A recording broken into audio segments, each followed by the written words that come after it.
ስለን ተመልካቾቻችን ይህ አካታቢ ቢዝነስ ሳምንታዊ ፕሮግራማችን ነው። እንደሚታወቀው አካታቢ ቢዝነስ ሳምንታዊ ፕሮግራማችን ሳዴ መልቲሚዲያ ከፋና ሚዲያ ኮርፖሬሽን ጋር በተባበሩ ነቀልባችሁ ሳምንታዊ የቢዝነስ ፕሮግራም ነው። ከዚህ ቀድሞ ስናነገ የነበረው በርካታ እንግዶችን በተለይ አማራጭና አካታች የሆነ የቢዝነስ ፕሮግራሞች ስናቀርብ ቆይተናል። ብዙ እንግዶችንም ስቱዲዮ ጋብዘን የተሻለ ግንዛቤ እንዳገኘው ተስፋ አደርጋለሁ። ዛሬ ደግሞ አንድ ለየት ያለ እንግዳ አለኝ። እንግዳዬ መሐመድ መብራት ይባላል። የህግ ባለሙያና እንደዚሁም ደግሞ የመጀመሪያው ከወለድ ነፃ የባንክና የኢንሹራንስ መጽሐፍ ደራሲ ነው። መጀመሪያ ውድ ጊዜን ሰውተህ እንግዳ ስለሆንክ ወንድም መሐመድ መብራት በሰፊው ማርኬት ስም እጅግ የከበረ ምስጋና ያቀርባለሁ። መልካም።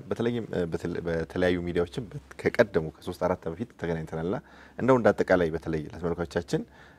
አንተ ነህ እንግዲህ የመጀመሪያውን ከወለድ ነፃ ባንክና ኢንሹራንስ በመጽሐፍ ደረጃ ፎርማል በሆነ መልኩ መጽሐፍ ጽፋልና እንደው እንደ መንደርደሪያ እንዲሆን ለዚህ መጽሐፍ እንደው ለመጽሐፍ ያነሳሳ ዋና ምክንያት ግን ምንድነው? እንደ መግቢያ ፕሮግራማችን እንዲሆን እንግዲህ እንደ መግቢያ ካልክ የመጀመሪያ ሊባል ይችላል። ነገር ግን ከዚህ በፊት አንዲት መጽሐፍ አለች ለማስታወስ ያህል በኡስታዝ አብዱልዋሲ አሁን ዶክተር አብዱልዋሲ እሳቸው የአዲስ አበባ ዩኒቨርሲቲ የሪሰርች ፔፐራቸውን አሳትመዋታልና እሷ ከኔ ትቀርማለች። ማጣቀሻ ነው፣ ቴሲስ ነው፣ የመመረቂያ ጽሁፍ አይነት ነገር ነች እንጂ በመጽሐፍ ደረጃ አይደለም። መጽሐፍ ታትሟል በአማርኛ ተቀይሮ እኔም እንደ እዚሁ ማጣቀሻ አድርጌ እንትን ብያታለሁ። ስለዚህ ሌላ መጽሐፍ እንዳለ ለማመልከት ነው። ከዛ ቀጥሎ ናት የኔ ምናልባት የኔ ኮምፕሊት ልትሆን ትችላለች እንጂ ከኔ በፊት የእሳቸው ምን ላይ ነበር ያተኮረው? ወለድ ነፃ ባንክ ነው እሱ። ኦኬ፣ ባንክ ኢንሹራንስ የለው። ወለድ ነፃ ባንክ ነው አብዛኛው። ነገር የማሟያ የቴሲስ ማሟያ ነው መመረቂያ ማሟያ ሙሉ እሱን ነው ኦሬዲ እንደ ጆርናል የጻፉት ማለት ነው እሳቸው። ጆርናል ነገር ነች፣ እንደዛ ነች።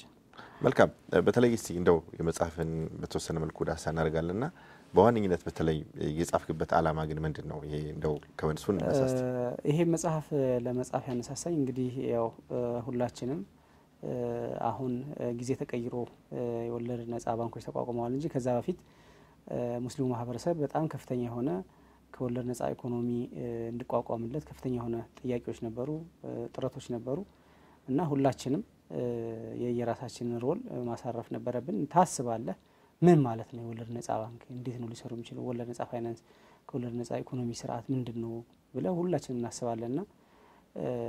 ወደ ፖይንቱ ያመራይ ግን ግራጁዌት ካደረኩ በኋላ ኦልሞስት ስራ ላይ ያለሁኝ። አንተ በህግ ነው የተመረከው? በህግ ከተመረኩ በኋላ ዳሸን ባንክ የስራ ማስታወቂያ ያወጣል። የሸሪዓ አማካሪ በወለድ ነፃ ስርዓት ሰዎች መቅጠር ይፈልጋልና እሱን ኦፖርቹኒቲ ለመጠቀም ሲሄድ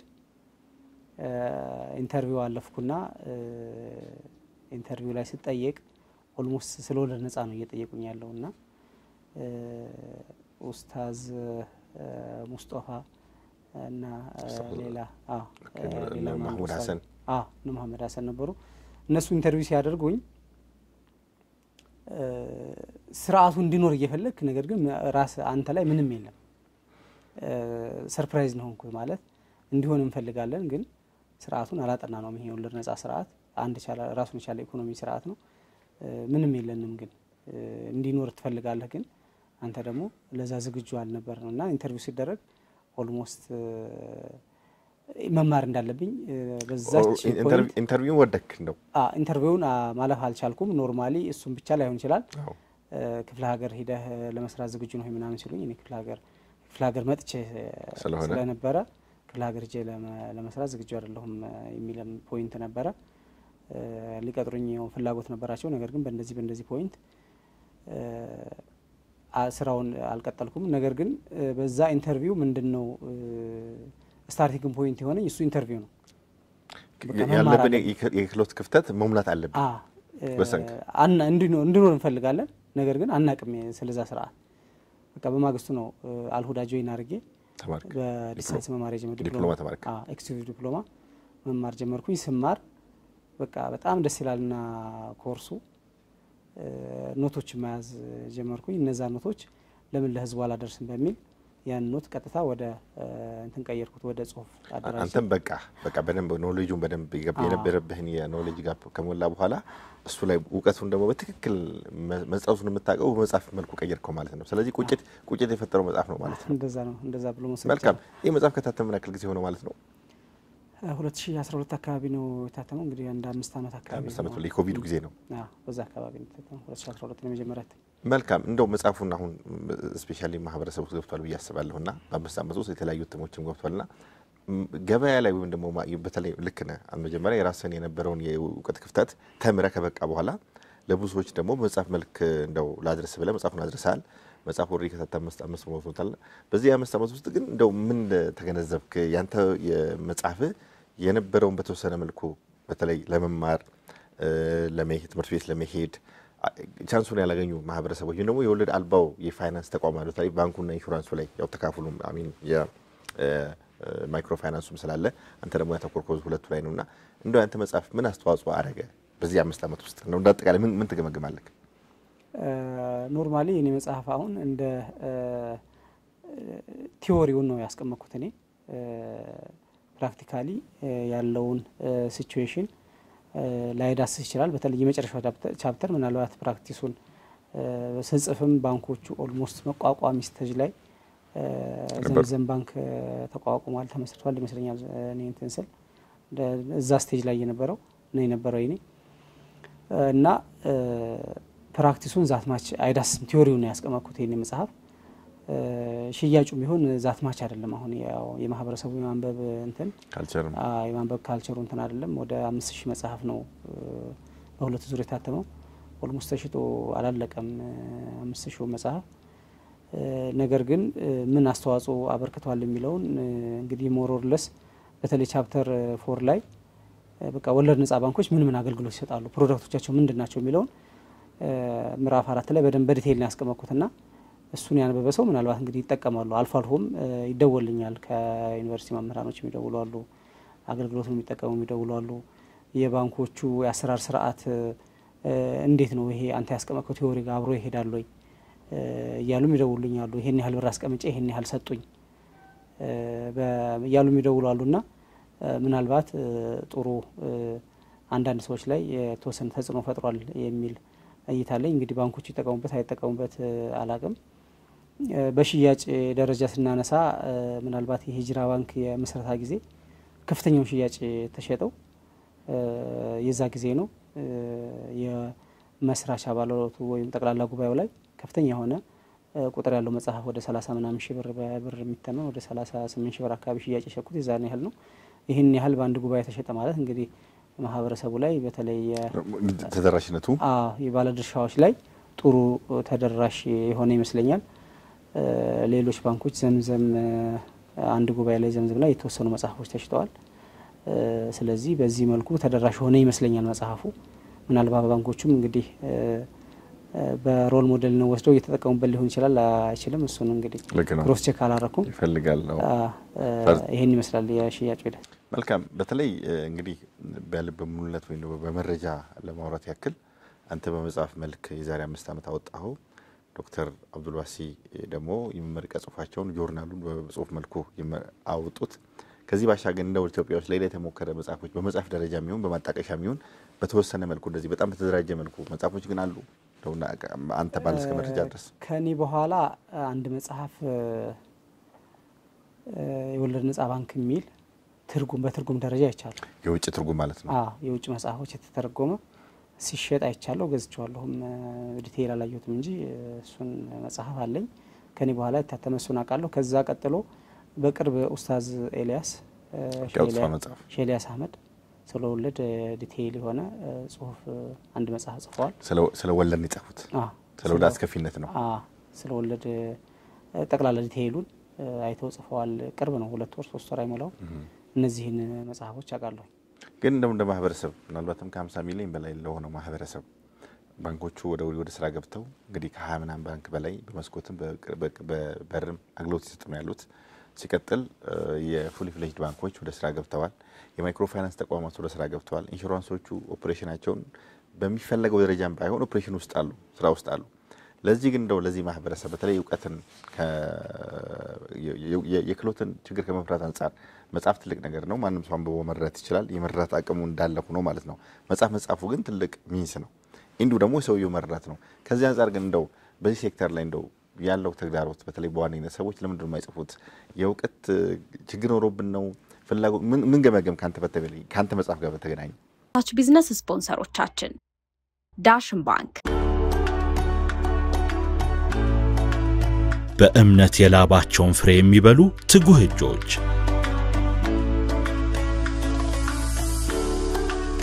ልከኛ ሸሪክ ሲያገኙ ህልማቸው ቅርብ ናት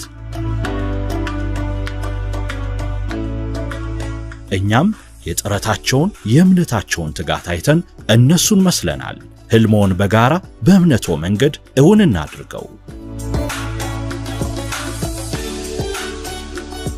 ሙሉ ለሙሉ ከወለድ ነፃ አገልግሎት በሚሰጡ ቅርንጫፎቻችንና በተለያዩ የዳሽን ባንክ ቅርንጫፎች በሚገኙ ከወለድ ነፃ አገልግሎት መስኮቶች በአገልግሎት ጥራት ዓለም አቀፍ ተሸላሚ ከሆነው ሸሪክ ጋር አብረው ይስሩ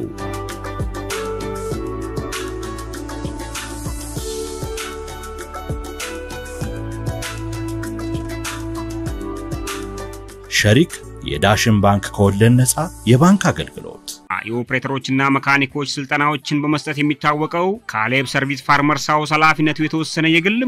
ማህበሩ የረጅም ጊዜና አጫጭር ስልጠናዎችና የማሽን ጥገና ስራዎችን እየከወነ ሲሆን ከ2008 ዓ.ም ጀምሮ በአይነቱ ልዩ የሆነውን የኦፕሬተሮች ስልጠና በመስጠት ስሙን መገንባት ችሏል በረጅም ጊዜ ባካበተው ልምድ ባለፉት 9 ዓመታት በብዙ ሺዎች የሚቆጠሩ ዜጎችን ማሰልጠኑን በደስታ ሲገልጽ ከአራቱም የሀገሪቱ ጥግ ለሚመጡ ዜጎች ብቃት ያለው ባለሙያ ሊያደርገውት ተዘጋጅቷል ላለፉት 30 ዓመታት ጊዜና ጉልበትን የሚቆጥቡ ዘመናዊ የእርሻ መሳሪያዎችና ግብአቶችን በማቅረብም ይታወቃል ከሻሸመኔ በተጨማሪ በሌሎች አካባቢዎች ላይ የስልጠና አድማሱን በማስፋት ብርቱ ጥረት ማድረጉን ቀጥሏል ዘመናዊ የእርሻ መሳሪያዎችን ከውጭ ከማስገባት ባሻገር በሀገር ውስጥ ለማምረት ትልቅ ራዕይን ሰንቆ በመጓዝ ላይ ነው ለትራክተርና ኮምባይነር ማሽኖች ኦፕሬተሮችን በተግባር ስልጠና በሜካኒካል ሙያ አጫጭር ስልጠና መስጠትና ደንበኞች በእርሻ ማሽኖቻቸው ላይ ለሚገጥማቸው ችግር መፍትሄ ለመስጠት የጥገና ስራን ያከናውናል ካሌብ ሰርቪስ ፋርመርስ ሃውስ ኃላፊነቱ የተወሰነ የግል ማህበር እንግዲህ ጽሁፍ በተመለከተ ያው ለምን አይጽፉም የሚለው ምናልባት እኛ ሀገር የማንበብ ካልቸር የማንበብ ባህላችን ትንሽ እየወረደ ያለ ይመስላል እኛም ስንማር በነበረበት ጊዜ የነበረው እንትን የለም አሁን ኦልሞስት ይሄ ሶሻል ሚዲያ ዝንባሌው ወደ ዲጂታል መምጣት አይቻልም የጽሁፎቹን ቀደም መግቢያ ላይ እንዳልኩት መሐል ላይ በሶፍት ኮፒ ለምሳሌ አሁን ዓለም ላይ በጣም ትልቅ መጽሐፍ የሚሸጥበት አማዞን መገበያ ፕላትፎርም ነው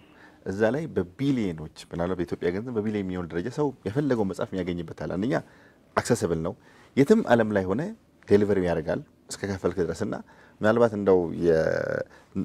ወደ ዲጂታል ስንመጣ እንደው በወረቀት ታተሙ ሰው ፍላጎት ካጣ ዲጂታል ላይ ሲሆን እንደው ምን ተገነዘብክ እንደው እሱስ አማራጭ አይሆንም ወይ እሱም ወይ አልሞከርኩም ኖርማሊ አሁን እኛ የሰዎችን ፍላጎት እያልኩኝ ነው ማህበረሰባችን ፍላጎት ምናልባት ከወረቀት ጋር ከምናም ጋር ከጊዜ ጋር የመጽሐፍ ምናልባት 5000 መጽሐፍ ማለት ብዙ አይደለም ባይዱ እንደ ሀገር 5000 ነው የሚያነበው ማህበረሰባችን ደግሞ ቁጥሩ ሚሊየንስ ነው ሰው ተደራሽነት ከማድረግ አንፃር ይሄ ዲጂታል ነገሩ በጣም ሰፊ ነው እዛ ላይ ሰንደው ማህበረሰባችን ፍላጎት አለው በዲጂታል ሲመጣ ምናልባት ወረቀቱ መጽሐፉ በጣም ተደራሽነት ላይ ሆነ ይችላል ምናልባት አንተ ውስን ነው የማተም ኮስቱ አለ ብዙ ነገር አለ ወደ ዲጂታል ከመጣ እነዚህ ነገሮች ሙሉ ይቀርፋሉ የሚል ግምት አለኝና ምናልባት እንደው የማህበረሰባችንን ፍላጎት እንድታንሳልኝ ፈልጌ ነው በዛ ውስጥ በዲጂታል መልኩ ማቅረቡ የተሻለ ነው ምክንያቱም ብዙ ሰው አሁን እየተጠቀመ ያለው ሶሻል ሚዲያ ነው ዲጂታል ነው እየተጠቀመ ያለውና በዛ መልኩ ቢመጣ የተሻለ ነው ምናልባት እኛ ጋር አሁን ለጸሐፊዎቹ እንደዚህ መጽሐፍ በዛ ስታረግ ኮፒራይት የመጠበቅ ሂደቱ ትንሽ አስቸጋሪ ስለሚሆን ለአንድ ሰው አሳልፈ ሰጠው ወይ ለሆነ ድርጅት አሳልፈ ከሰጠ ያለውን ቻሌንጅ አሁን በቅርብ የተላልቅ ጸሐፊዎችንም ሂደት ያየን ነው እና በዛ መልኩ እንትን ከተባለ የኮፒራይት ህጋችን ትንሽ ላላ ያለ ነው እኛ ጋር ዋስትና አይሰጥም ኖርማሊ ሰው አንተ ያገኘውን በዲጂታል ያገኘውን በሶፍት ኮፒ ያገኘውን ነገር ለጓደኛ አሳልፎ የመስጠት ሂደቱ በጣም ሰፊ ስለሆነ ስለዚህ ያንተን ህጋዊ መስመር ተከትሎ ያንተን የአእምሮአዊ ንብረት ፕሮቴክሽን ብዙ የለውም ያንተን ህጋዊ መስመር ተከትሎ ሌላው ሰው ላይ ተቀመጥ ይችላል በቃ ምናልባት እሱም አንዱ ስጋት ነው እሱም አንድ ስጋት ነው እነዚህም አማዞንና ሌሎች የዲሊቨሪ እንትኖችም ብዙም አልተለመዱም እኛ ጋር በቃ ለማቀፈው ካልቸር ነው ኢቭን ሶሻል ሚዲያ ላይ እኮ ተለቅ ያለ ረዘም ያለ ጽሁፍ ቆይ ነበብኛ እውነት ነው እና እንደዚህ ባጭር መልኩ ቢቀርቡ እንዳልከው የተሻለ ነው እሱ መንገድ እስኪ ካለን እንደው የምሁራኖችን ሚናው በተለይ አንደ ከቋንቋ አንተ በአማርኛ ቋንቋ ነው የጻፍከው በአፋን ኦሮሞና በመሰል ቋንቋዎች በብሔረሰብ ቋንቋዎች መጻፉ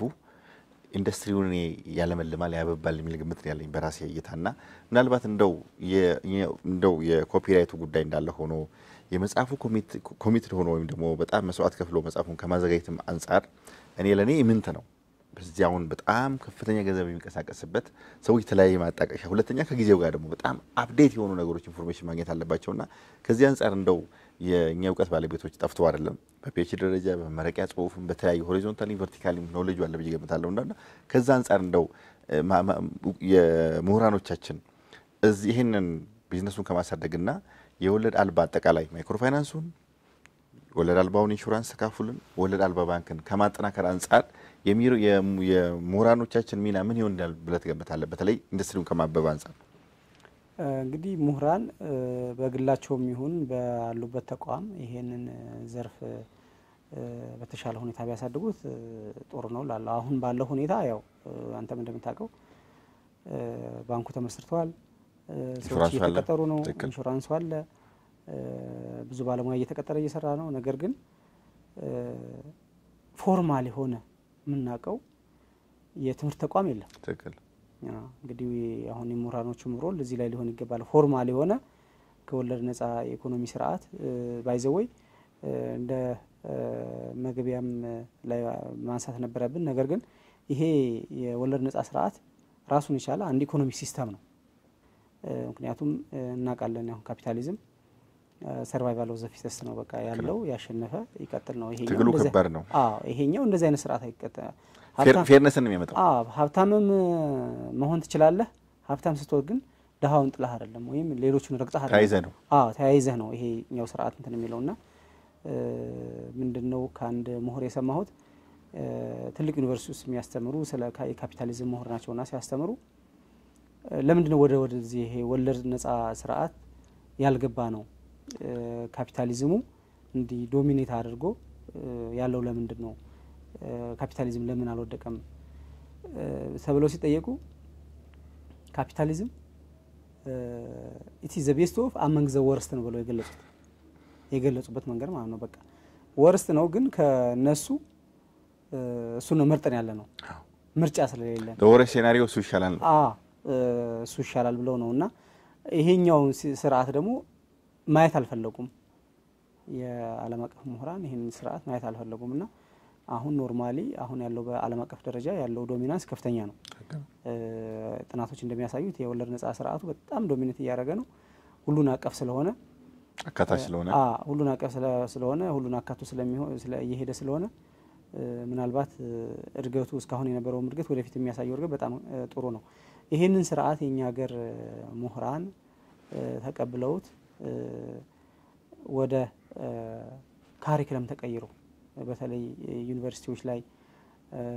እንደዚህ አሁን የምናቀው የስልጠና ተቋማት ምናምን ካልሆነ በስተቀር እነሱም ከትምህርት ሚኒስቴር እውቅና ያገኙ ሰው አይደሉም እንደዚህ ከኢትዮጵያ እስልምና ጉዳዮች እውቅና አግኝተዋል ኢትዮጵያ እስልምና ጉዳዮች እውቅናውን ለመስጠት ብቃት አለው የሚለው ጉዳይ ጠያቂ ነገር ነው ኋቴቨር ቲቪ ዙሮ በስልጠና ትሬኒንግ ሌቭል ላይ ናቸው ያሉትና ያው የሃይማኖት ከዚህ አልፎ ካሪኩለም ሲለበስ ተቀርጾለት ካሪኩለም ተበጅቶለት እንትን ቢል በዲሲፕሊን ደረጃ በትምህርት ደረጃ ራሱን የቻለ ኮርስ ኮድና ኮርስ ሳይትል ተፈጥሮለት ይሄንንም አድርጎ ሪሰርቻቸውንም ትምህርታቸውንም አጠቃላይ ነገሮችም ያደርጋልና በዛ መልኩ በትምህርት ተቋማት ላይ ገብቶ ኢቭን በአንድ ኮርስ ራሱ ቢሰጥ በጣም ትልቅ ለውጥ ሊያመጣ ይችላልና እንደው በዛ መልኩ ምሁራኖች በተለይ በዘርፉ የሰለጠኑ አንዳንድ ምሁራኖች አሉና በማስተርስም በፒኤችዲም የተማሩ አሉ እነዚህ ምሁራኖች ኮኦርዲኔት አድርገው አንድ ደረጃ ቢያደርሱት የተሻለ ተደራሽ የሚሆን እና ለማህበረሰቡ አገልግሎት የመስጠት አቅም ይኖረዋል የሚል እይታ አለኝ ነው መልካም አቶ መሐመድ በተለይም ጥሩ መልከታን ያሳያል እንደ መጻፉ የመጣበትንና ተግዳሮቶቹን አስተዳል በዋነኝነት ግን አንተ በተለይ በስራም ጠበቃነ ብዙ ኬዞችንም ታያለ በተመሳሳይ መልኩ ደግሞ አንተ ጋርም ለማማከር በዚሁ ገጥማቸው ችግሮች ይመጣሉና እንደ አጠቃላይ እንግዲህ የኢትዮጵያን የወለድ አልባ የፋይናንስ ስርዓት እንዴት ተገመገመዋል ተግዳሮቶቹስ ምንድናቸው ትላለህ እንደ አጠቃላይ እንግዲህ ተግዳሮቶቹ መጨረሻ ቻፕተር ላይም እንደገለጽኩት ብዙ ተግዳሮቶች ይኖሩታል አሁንም እንዳወራ ነው የሰለጠነ ሰው ኃይል የለም ራሱን የቻለ ማሰልጠኛ ተቋም የለም እነዚህ ከፍተኛ የሆነ ተግዳሮት ነው ይሄ አንዳንድ ምሁራን እነሱም ውጭ በዲስታንስ ሊሆን ይችላል ውጭ ዩኒቨርሲቲዎች ሄደው የተማሩ ሊሆኑ ይችላሉ እነሱ ይኖራሉ ከዛ ውጭ እንዲህ ልክ እንደ አካውንቲንግ እንደ ፋይናንስ በገፍ ባለሙያዎችን የሚያሰለጥንና የሚያስመርቅ ተቋም የለም ይሄ ዋና ተግዳሮት ነው የሰለጠነ ሰው ኃይሉ ማለት ነው በሁለተኛ ደረጃ የህግ ማዕቀፉ ነው እንግዲህ የህግ ማዕቀፉ አንዳንድ መመሪያዎች ምናምን ብሔራዊ ባንክ የሚያወጣቸው መመሪያዎች እንዲቋቋሙ ሲፈቀድ በብሔራዊ ባንክ መመሪያ ነው ተቋቋሙትና ኢቭን አዋጅ የላቸውምና እሱ ትልቅ የሆነ ክፍተት ነው የህግ ማዕቀፉ ካለማወቅ ነው ይሄ አዋጅ እንደው አንድን የትልቁን የኢትዮጵያን የፋይናንስ ተቋም ያሰደር ተቋም በትልቁ ለዛውም በገዢ ነው እንደው ደረጃውንም ትልቅ ከፍ አድርገው ነው ለምሳሌ ሚኒስተር አለ ባለስልጣን አለ ኮሚሽን አለ ኤጀንሲ አለ ዳይሬክተር አለ ይሄ አይነት ሂራርኪ ስልጣን ነው የሚያገኘው በኢትዮጵያ ደረጃ የብሔራዊ ባንክ ገዢ ተብሎ ነው የሚጠራውና ምናልባት ስልጣኑ ከፍታም ልልናም ለማሳየት ነው በዛ ደረጃ የሚመራ መስሪያ ቤት ይሄን ዳይሬክሽንና ይሄን አዋጅ ላለማውጣት ምንድነው ያደረገው በለታስባ እንደ ህግ ባለሙያም ስለወል የወለድ አልባም እንደ ባለሙያም እንደ ሁለቱም ባለሙያ እንደ ህግ ባለሙያም ከምታገኛቸው ከአዋጅና ከረቂቅና ከመመሪያ አንፃር በተመሳሳይ መልኩ ደግሞ እንደ ወለድ አልባ ፋይናንስ ባለሙያም ስታየው ይሄን ነገር ይታያልክ እንደው ለምንድን ያለው ሊወጣ አልቻለው ነው ማለት እንግዲህ ምናልባት የኛም ድክመት ሊሆን ይችላል መጀመሪያ ራሳችን ጋር ያለውን ነገር አክሴፕት ማድረግ መቻል አለብን ገብቷል ሲፈቀድ ተበታትኖ 3-4 ባንክ ማይክሮ ፋይናንስ ምናምን ከማቋቋም ይልቅ ስትሮንግ የሆነ ሁሉን ቻሌንጅ ሊያደርግ የሚችል ስርዓቱን ለመንግስት በተገቢ ሁኔታ ሊያሳውቅ የሚችል ለአገሪቱ ለህዝቡ ምን ያህል ጥቅም ሊሰጥ እንደሚችል ኮኦርዲኔትድ ሆነ